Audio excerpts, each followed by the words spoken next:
ವಿಷವಿಟ್ಟು 5 ಹುಲಿಗಳ ಹತ್ಯೆ ಪ್ರಕರಣಕ್ಕೆ ಸಂಬಂಧಪಟ್ಟಂತೆ ಈಗಾಗಲೇ ತನಿಖೆಯನ್ನು ಕೂಡ ನಡೆಸಲಾಗ್ತಾ ಇದೆ. ಈ ಪ್ರಕರಣಕ್ಕೆ ಸಂಬಂಧಪಟ್ಟಂತೆ ಒಂದು ತಾಯಿ ಹುಲಿ, 4 ಮರಿ ಹುಲಿಗಳು ಈ ಹತ್ಯೆಯಾಗಿದ್ದು ಆರೋಪಿಗಳನ್ನ ಈಗಾಗಲೇ ನ್ಯಾಯಾಂಗ ಬಂಧನಕ್ಕೆ ಒಪ್ಪಿಸಲಾಗಿದೆ. ಜೂನ್ 30ರವರೆಗೂ ಕೂಡ ನ್ಯಾಯಾಂಗ ಬಂಧನಕ್ಕೆ ಆರೋಪಿಗಳನ್ನ ಒಪ್ಪಿಸಲಾಗಿದ್ದು 3 ಆರೋಪಿಗಳು ನ್ಯಾಯಾಧೀಶರ ಮುಂದೆ ಹಾಜರಾಗಿದ್ರು. ಈಗಾಗಲೇ 3 ಆರೋಪಿಗಳನ್ನ ನ್ಯಾಯಾಧೀಶರ ಮುಂದೆ ಹಾಜರುಪಡಿಸಿದ್ದು ಆರೋಪಿಗಳಿಗೆ ನ್ಯಾಯಾಂಗ ಬಂಧನವನ್ನ ಜಡ್ಜ್ ವಿಧಿಸಿದ್ದಾರೆ.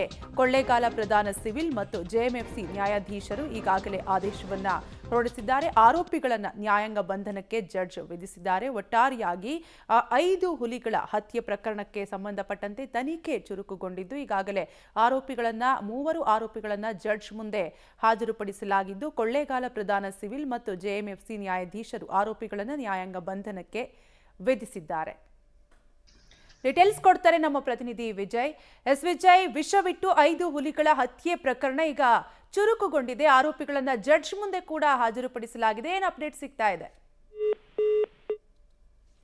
ಬಹುಶಃ ಕರೆ ಕಟ್ಟಾಗಿದೆ. ಒಟ್ಟಾರೆಯಾಗಿ ಈಗಾಗಲೇ ವಿಷವಿಟ್ಟು 5 ಹುಲಿಗಳ ಹತ್ಯೆ ಪ್ರಕರಣಕ್ಕೆ ಸಂಬಂಧಪಟ್ಟಂತೆ ಆರೋಪಿಗಳನ್ನ ಜಡ್ಜ್ ಮುಂದೆ ಈಗಾಗಲೇ ಒಪ್ಪಿಸಲಾಗಿದ್ದು ಕೊಳ್ಳೇಗಾಲ ಪ್ರಧಾನ ಸಿವಿಲ್ ಮತ್ತು ಜೆಎಂಎಫ್ಸಿ ನ್ಯಾಯಾಧೀಶರು ಆರೋಪಿಗಳನ್ನ ನ್ಯಾಯಾಂಗ ಬಂಧನಕ್ಕೆ ಜಡ್ಜ್ ವಿಧಿಸಿದ್ದಾರೆ. 3 ಆರೋಪಿಗಳನ್ನ ಜಡ್ಜ್ ಮುಂದೆ ಕರೆತರಲಾಗಿತ್ತು.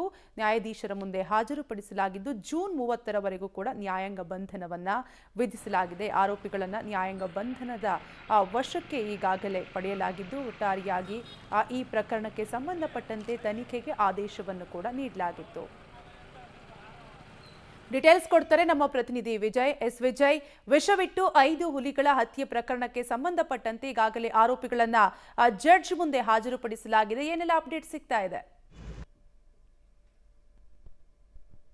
ಪ್ರಕರಣಕ್ಕೆ ಸಂಬಂಧಿಸಿದಂತೆ 3 ಆರೋಪಿಗಳನ್ನ ಬೆಳಿಗ್ಗೆ ಅರಣ್ಯಾಧಿಕಾರಿಗಳು ವಶಕ್ಕೆ ಪಡೆದಿದ್ರು ಮತ್ತೆ ಅವರ ವಿಚಾರಣೆಯನ್ನು ಕೂಡ ನಡೆಸಿದ್ರು. ಅದರ ಜೊತೆಗೆ ಹುಲಿ ಕೊಂದ ಸ್ಥಳದಲ್ಲೂ ಕೂಡ ಸ್ಥಳ ಮಹಾಜರನ್ನ ನಡೆಸಿದ್ರು ಅಂತ ಹೇಳ್ಬೋದು. ಅವರ ಬೆಳಗ್ಗೆಯಿಂದ ಕೂಡ ವಿಚಾರಣೆಯನ್ನ ನಡೆಸ್ತಾನೆ ಇದ್ರು. ಇದೀಗ ನ್ಯಾಯಾಲಯದ ಮುಂದೆ ಹಾಜರುಪಡಿಸಿರ್ತಕ್ಕಂಥ ನಾವು ಕಾಣ್ತಾ ಇದೀವಿ. ನ್ಯಾಯಾಲಯದ ಸಮಯ ಮುಗಿರ್ತಕ್ಕಂಥ ನ್ಯಾಯಾಧೀಶರ ಮನೆಯಲ್ಲಿ ಇದೀಗ ಅವರನ್ನ ಹಾಜರುಪಡಿಸಿರ್ತಕ್ಕಂಥದ್ದು ಮತ್ತೆ ಕೂಲಂಕುಷವಾಗಿ ಕೂಡ ಪರಿಶೀಲನೆ ಕೂಡ ನಡೆಸಿದ್ದಾರೆ.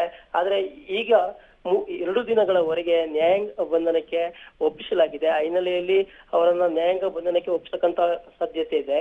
ಅದ್ರ ಜೊತೆಗೆ ಜೂನ್ 30ರಂದು ಅವರನ್ನ ಮತ್ತೆ ನ್ಯಾಯಾಲಯದ ಮುಂದೆ ಹಾಜರುಪಡಿಸ್ತಕ್ಕಂಥದ್ದು. ಆ ವೇಳೆ ಅರಣ್ಯ ಇಲಾಖೆ ಅಧಿಕಾರಿಗಳು ಮತ್ತೆ ಹೆಚ್ಚಿನ ವಿಚಾರಣೆಗಾಗಿ ಅವರನ್ನ ಕಸ್ಟಡಿಗೆ ಪಡೆಯುವಂತ ಸಾಧ್ಯತೆ ಕೂಡ ಇರ್ತಕ್ಕಂಥದ್ದು. ಈಗಲೂ ಕೂಡ 3 ದಿನಗಳವರೆಗೆ ಒಂದು ಕಸ್ಟಡಿಗೆ ಕೊಡುವಂತೆ ಮನವಿಯನ್ನ ಮಾಡ್ಕೊಂಡಿದ್ರು. ಆದ್ರೆ ಅದಕ್ಕೆ ನಿರಾಕರಣೆ ಮಾಡಿ ಜೂನ್ 30ರಂದು ಮತ್ತೆ ನ್ಯಾಯಾಲಯದ ಮುಂದೆ ಹಾಜರುಪಡಿಸಿ ನಂತರ ಕಸ್ಟಡಿಗೆ ಪಡೆಯುವಂತೆ ಇದೀಗಾಗಲೇ ಸೂಚನೆಯನ್ನ ನೀಡಿರ್ತಕ್ಕಂಥದ್ದು. ಕಾವ್ಯ, ಥ್ಯಾಂಕ್ ಯು ವಿಜಯ್ ಡೀಟೇಲ್ಸ್ಗಾಗಿ.